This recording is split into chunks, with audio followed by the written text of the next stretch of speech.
would suggest all of you go take a solid 20 minutes and just go through David's background on LinkedIn, because it is that long and illustrious. It'll take you a few minutes to do that. So he's based out of Chicago, or was based out of Chicago before he made the jump to where skiing is great. And he's currently the CEO and founder of Freshwater Advisors.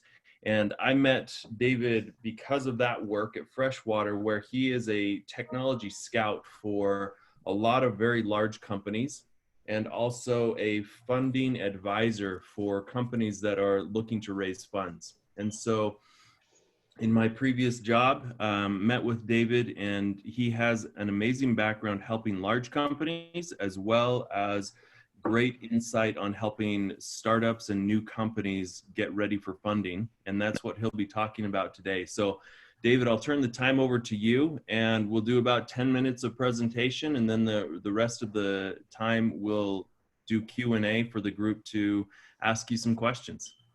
Super. Well, listen, it's great to meet everyone. I know many people on this webinar, and I love any type of collaborative network. So kudos to you folks for putting this together, which I think is fabulous. So just a little bit of background to set the stage. And really what I want to do for 10 minutes is talk about setting up you for success in raising capital.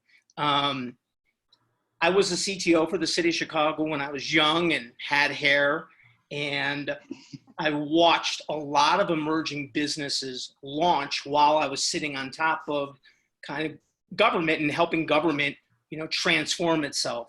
I then jumped in and launched my first company as a 29-year-old and raised $30 million of venture capital. And I was so over my head, made so many mistakes, that I promised when that business went under that I was going to do everything I could to help other entrepreneurs navigate the choppy waters of raising capital. And that's how I actually founded the Chicagoland Entrepreneurial Center, which many of you know is 1871, something I'm really proud of. I ran that for 7 years and worked with about 1,000 entrepreneurs, helping them raise capital, find customers, and find mentors. And when you're part of an organization like that, you get to see so many different funding opportunities as well as innovations. And you also get to share a lot of mistakes that you made and see success happen.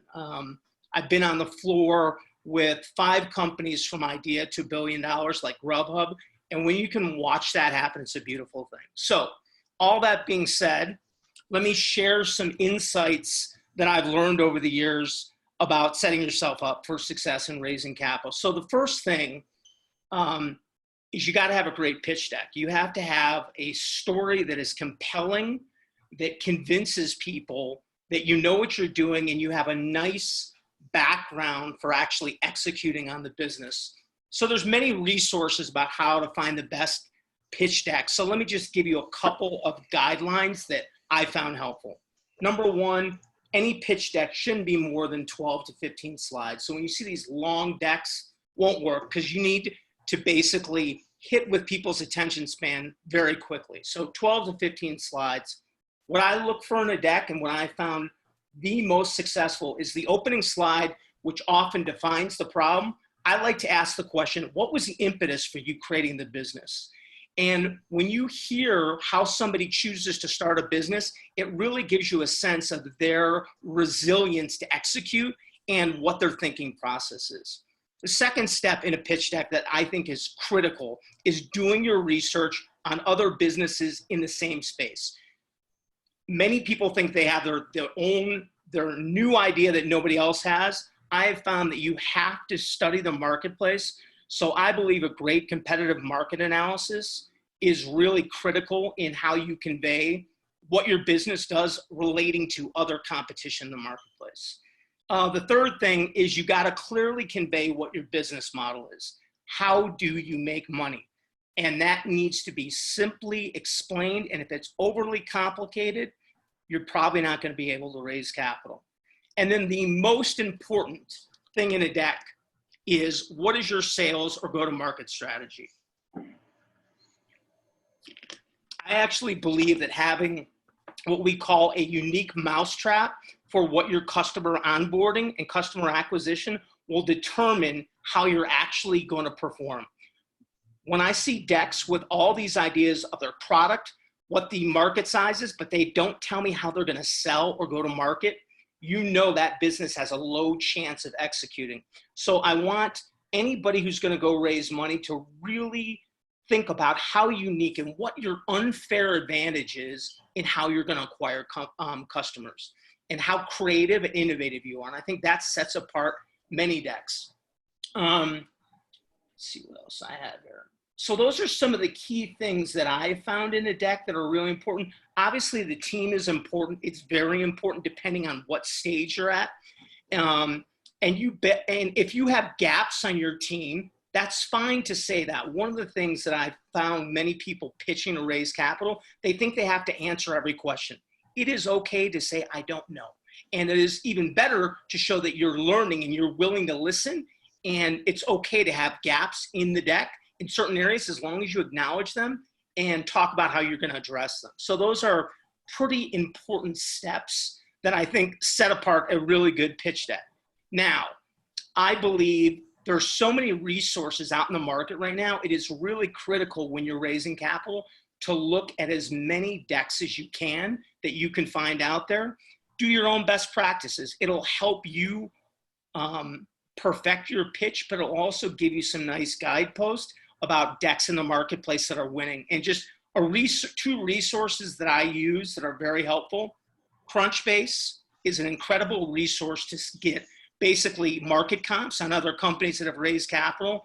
They also have a really great section on helping companies prepare to raise capital. So it's a really good resource.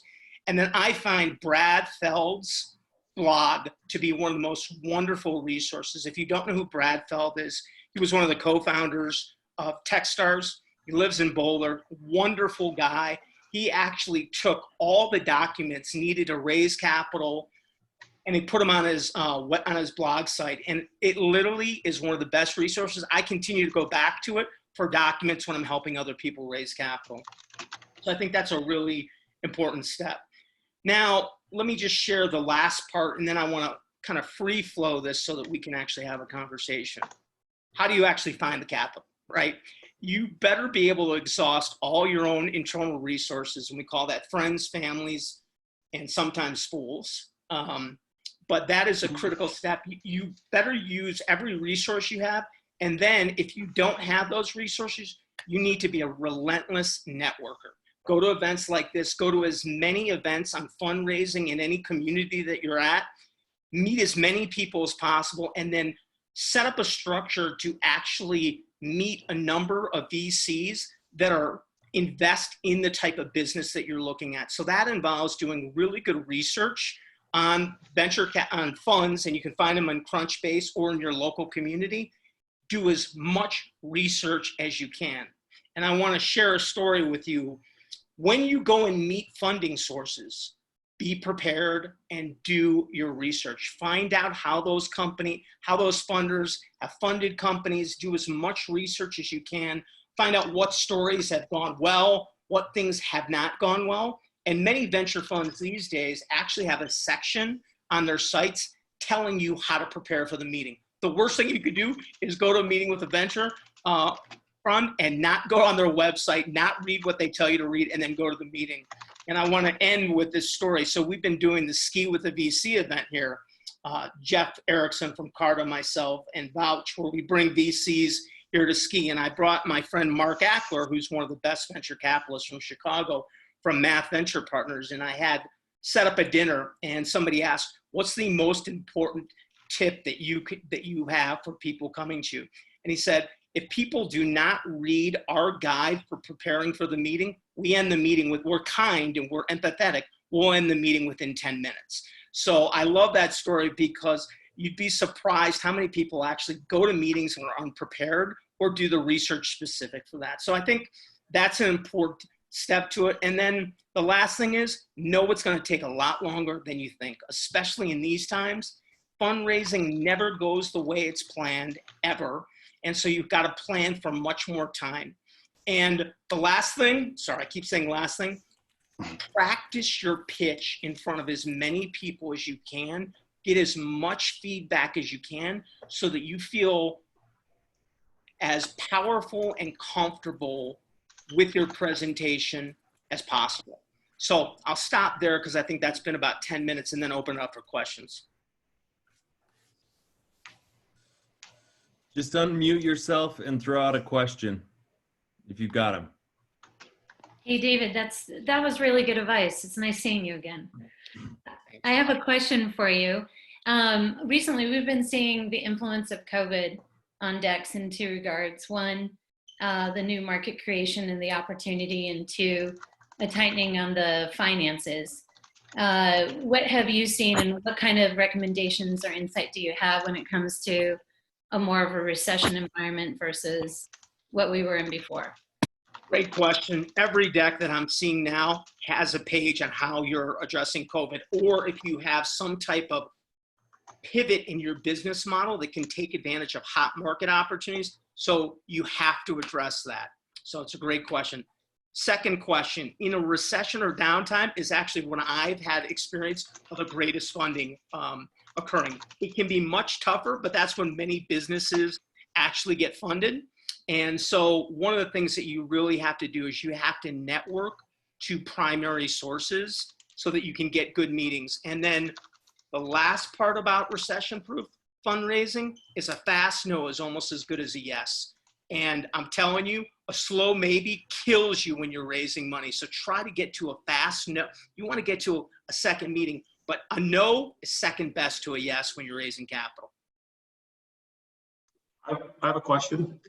Actually, two-part. First, can you point me to some resources on how to understand capital tables and how dilution works and things like that in fundraising? I know that the longer you can wait to get capital, the better off you are. But I'd love to learn more about that. Second, could you talk about how to assess the value of equity in providing services to early stage or mid-stage companies instead of cash, especially in a COVID environment? Cool. Let's start with the first one. So understanding cap table dilution. I'll tell you my experience 25 years ago. I read the book, The Art of the Deal, which was about different funding structures for venture capital. And that really helped me a lot. That book might be a little outdated. So some great resources right now, go to Carta's website and actually look at the blog site on Carta's website. They'll have a lot of information about that. Go to Brad Feld's site. He's got information, actually worksheets on how the capitalization works at different rounds, which is really important. And the last piece on that, the way to understand dilution best is actually do worksheets yourself where you do different scenarios. And you can actually download on, I think, Brad's site as well as some other ones, cap tables and actually run different scenarios. That's how I learned how dilution worked the most. So, and then honestly, you really need a good advisor or an attorney to help you navigate those term sheets that hopefully you'll get, because there's so many different terms in there that can really affect the dilution. So you need to understand those terms. Next question was on equity for service. So definitely we're seeing the rise of it. In fact, I do that with a couple companies. Our business works for large corporations to help them fast forward innovation by connecting with emerging businesses. So I often sit on advisory boards, but if I'm going to do more service for a business, I actually do an equity for service for equity deal. And the way you do that is basically, we can talk offline more about it, but it is definitely happening more. It's reminding me of the go-go internet days when lawyers actually started doing legal work for equity. That was kind of like the first of it, but there are many examples of equity for service. And the best way to do it is basically range out what your cash expense would be and get that much of stock of common shares. And if you can get preferred, even better. So lots of nuances there. So, but I don't want to take that up on the call. We can do that afterward. David, this is Mike Hall. Question about the advice that you gave there for fundraising. If it's for a venture that's hardware, based, do you think it's the same, or how should the approach be different if it's an industrial or hardware versus just the typical, seems like here in Utah, SaaS is, and we almost forget that when we say something's technology, we're talking about software. But do you think it's what would you say for a hardware startup? So that is a great question. I was thinking how to prepare for this meeting, knowing there's all these different people. There are different modalities for different types of business. A service business is going to look different than a SaaS model where you got to show reoccurring revenue. A hardware deal looks completely different. And you have to actually talk about your sourcing of supplies, your manufacturing process. And so in a deck like that for a hardware deal with more complexities, a capital light presentation like I was talking needs more substance on it. So I appreciate you asking that question, because typically what is going to be different in a hardware deck, like I said, is a manufacturing process. So you're going to have to show the operational flows of it. And you're also going to have to really focus on the COGS and the entire financing side of that. So it should look a little bit different. Do you think also, should it change my approach of where I'm going to, like the companies that I work with, my strategics are in places like Elkhart, Indiana, or Detroit. Should I be going to Silicon Valley or to Salt Lake for venture capital for these, or do you think there's companies or VCs that really specialize more in hardware?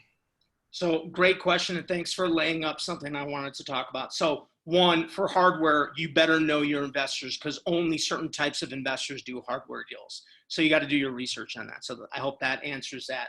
The other thing about fundraising, you should be able to go anywhere. First, you want to go in your backyard, but I often believe you find the best funding source for your business. That's why you need to do your research. One of my biggest mistakes when I did my first funding is I took the money that was local by a guy that wasn't really a good investor.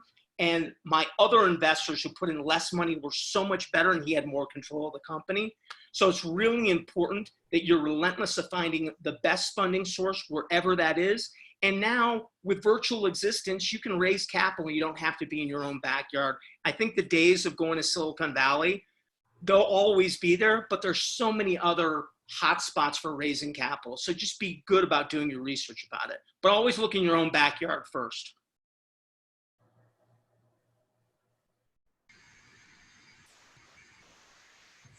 David, this is Steve Wood. Can you hear me? Yep. I taught at the graduate and senior university level from an applied background, entrepreneurship and innovation. And I saw, and I hear it in the questions today, that there is a lot of misunderstanding or voids in how this overall entrepreneurship innovation model is structured. So I built a visual representation of that. And basically it's a pyramid, and it's a risk reduction. And as you go up the layers of the pyramid, you're trying to reduce risk.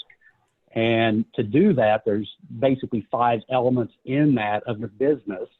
You've got to be able to address each one of those: management, IP, operations, finance, all of those, or you'll never get to the next level of funding. And so people are myopic about maybe concentrating on their IP or concentrating on operations if they're engineers, and they leave all those other business elements out. And I promise you, if you're leaving them out and not addressing them or don't know about them to communicate, you will not get that funding. And so I had students that really couldn't see the light till I visually put this model up and talked about it. You can actually take that model and connect it to in this project. You can put certain risk factors in and say, hey, once this is all compiled, what's my risk of success or failure? And a lot of those are soft numbers. They're intuitive numbers, not necessarily mathematically pure calculations. But I have a lot more engagement, a lot more success relative to that when people understand that. And with that, I'll pass it back to you. Yep, totally agree with that. Totally agree with that. That's also why I mentioned the gaps. You better talk about things, even if there are gaps in your team, to show that you know that these are areas that you got to concentrate on. So I absolutely agree with that. But one of the things where I've seen mistakes made is when the business model is overly complicated and people try to create a flywheel of linking too many things together. You better be able to execute on one thing really well. So that is one thing that I wanted to share with you when I've seen a pitfall, is when the business model is so complex, there's so many different avenues, and you're just not sure if their company can focus and execute on one thing. Hey, Dave, Phil Walker, I've got a question for you. Hey, Phil. So when you when people are right, they're right at the beginning, they've created maybe some pre-seed money, right? They've done some friends and family, but and even they're doing research. At what point? How do you see the value of actually having a prototype, even a simple prototype, that goes with that deck pitch, even if it's just screenshots of that prototype, right? To be able to talk to the fact that you have something that's working, especially if there's some interesting IP that you want to be highlighting. How valuable is that to the story? 100%, man. 100%. It's essential. A deck is like vacant without some execution, an MVP, MTP, minimal testable product, something that shows that you can actually execute on that. So Phil, I think that is essential. And in fact, people need to see stuff like that. So right. It's critical. It's absolutely critical. I've seen so many vaporware presentations where, people have this great idea and they're out already trying to pitch it, but that, they want someone to even give them money so they can go build it. Like you got to scrap your way to getting something built. Yeah, I firmly believe in bootstrapping. And one thing I left out, everybody who's starting a business, sweat equity is fine. You're contributing to it. That's just assumed. I want to see that you're totally investing in your business, put some money into it. I want to see the skin in the game. I don't like to see companies that just put up ideas without any type of execution or some resilience. So actually building a prototype with your own resources is an example of your investment in the business. So that's a great idea.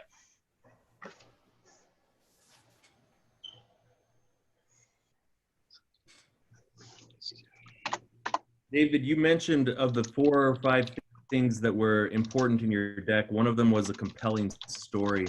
What are the most important elements to highlight in a compelling story at the beginning of your deck, or when you're telling the story of your opportunity? Great question. And by the way, I just saw in the chat, I think Spencer put up their Venture Deals by Brad Feld.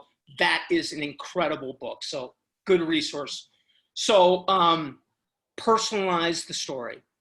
So for me, the most important thing, that's why I asked, what was the impetus for you creating the business? So you got to catch somebody and you got to show how this business is tied to some personal experience, pain point you're solving, passion, something that shows that you are going to stick with the business and that it was something that is so burning inside you that you have to do that. And when you see that, you can see some of the passion come through with me on that. That is one of the most important steps. And then I said it, and I think because I went to Kellogg and I was just beat into my head competitive market analysis, you'd be surprised how many people I watch that think their idea is so unique and they have not demonstrated an analysis of what the competitive threats look like. And remember, one of the basic competitive threats is just inertia, the way you're normally doing business. So I think you really have to show what the competitive set looks like and how you're going to convince somebody to buy what you've got, product or service. And the worst thing you can ever say in a fundraising meeting is, we don't have any competitors. Nobody's doing this. Yeah. Like the worst thing you can say. You can say people are doing this piece and someone's doing, and here's who's doing this piece. And this is how we're bundling it. And this is how we're unique. But to say no one's doing this, you're dead. Well, I just saw that Spencer said if nobody has the same, it's probably not, okay, I like that. It's not an ideal word. But listen, ideas can be novel and new, but then the competitive set is, again, around inertia or changing behavior. One of the toughest things to do, everybody knows it, is changing behavior. Changing behavior is buying something new. And I love Eric Ries's, if you guys, the other great book, Changed My Life, is The Lean Startup. And Eric Ries defines the startup as a company that introduces a product or service against an uncertain market. And there's something about that that I find so rich, because you just don't know how your idea is going to land. So you have to show everything that you're doing to push your product out there. And that needs to be conveyed, your ingenuity in the pitch deck.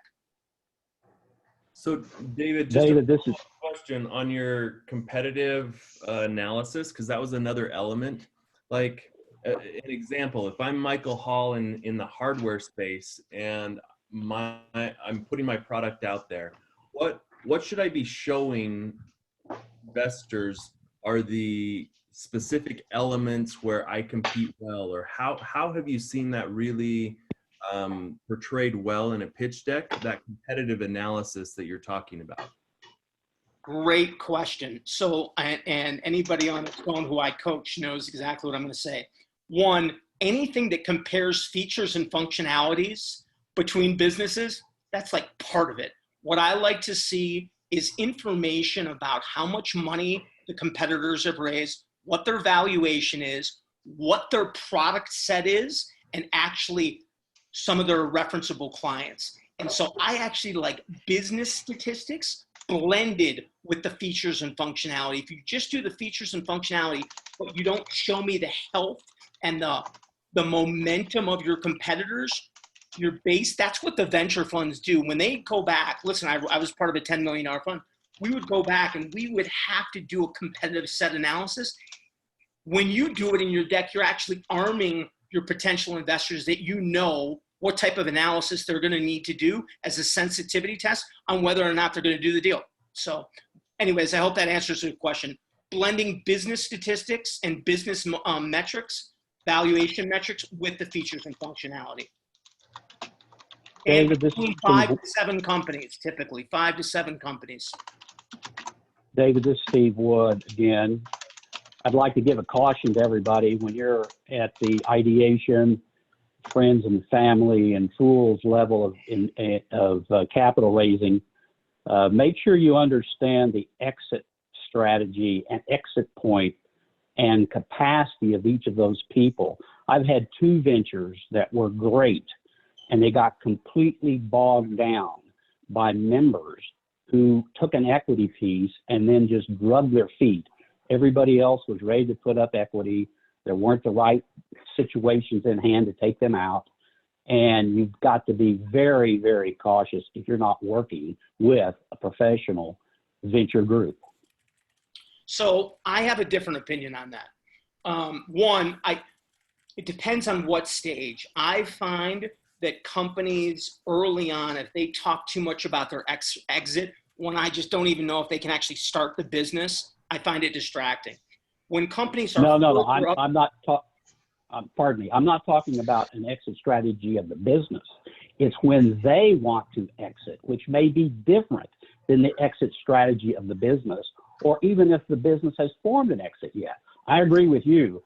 Early stage, you have no idea exactly what your exit's going to be, and you shouldn't be talking about it. I'm talking about partners that want to exit sooner than the business is ready to take them out. Okay.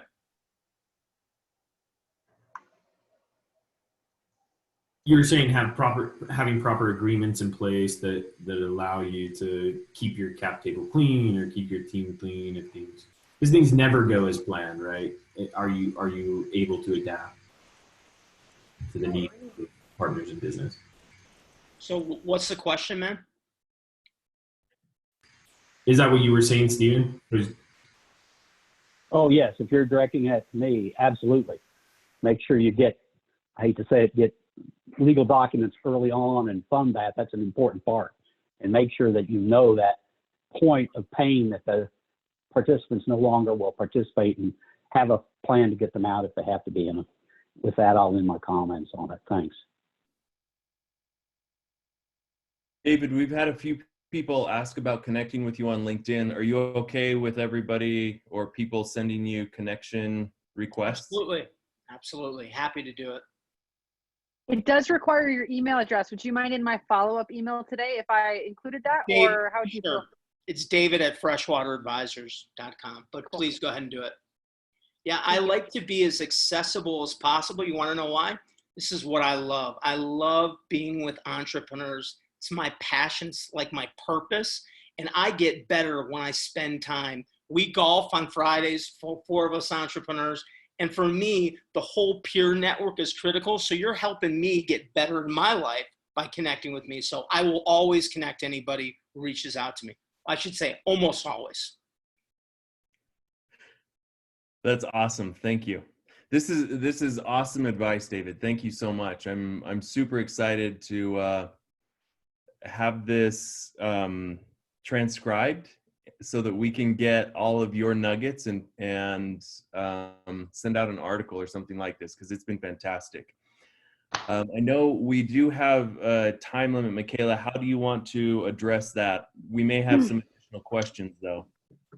Yeah, I would say let's do kind of like a formalized, if you've got a jet, that's great. David, if you've got a couple extra minutes, I'm certain the group would love to capitalize just a few more minutes of your time, and we can keep the recording rolling. But if you do have to go, I know we've got some different time zones and things too. So if you've got different things you got to get going to, feel free to hop off. It was great to have you on today. But if you would like to stay on for just a couple more minutes, maybe 5 to 7 more minutes, we'll keep the Q&As rolling and keep it going. What do you think, Taylor? Cool. Any more questions? Maybe we should just wrap it. That works Cool. too. I like it. All right. Well, thanks again so much. So great to have you on here. I think I'm getting lots of comments saying how great this was and how valuable it was. So I will send out, we'll get it transcribed. We're working on getting some kind of content writing done pertaining to this group. So look out for that hopefully later this week or early next week. I will include David's email there too, so we can connect with him on LinkedIn. Fill out Taylor's forms. He needs those forms. That's going to be super helpful. I just put the one for the members in the chat again, because like I pulled the topic based on you guys filling that form out for today. And so that's what made this topic so great, is having David come in and educate us on a specific topic. So please fill that form out so we can have amazing speakers like David in the future. Yes. And then I've seen a couple book recommendations going out. I'll pop the Amazon links just in the next email that I send out to you. I've got Lean Up. What was the other one, just to make sure I have those mentioned? Do you remember, David, or what was the? There's Lean Startup, Venture Deal, and then The Art of the Deal. Yeah, the Art of the Deal. Yeah, the Venture Deals is amazing. And the Lean Startup, I think those two, as well as Brad Feld's website, is amazing. Perfect. I'll include those in the follow-up email that'll go out sometime today. Awesome. Well, so great to see everyone again. Hopefully we'll continue to see y'all next week. There is a LinkedIn group that you can join. I think a lot of you joined last week. I will send that over in the email as well later today. Join the Midday Connect group, and we'll see y'all next week. Thanks. Thanks all. Thanks again, guys.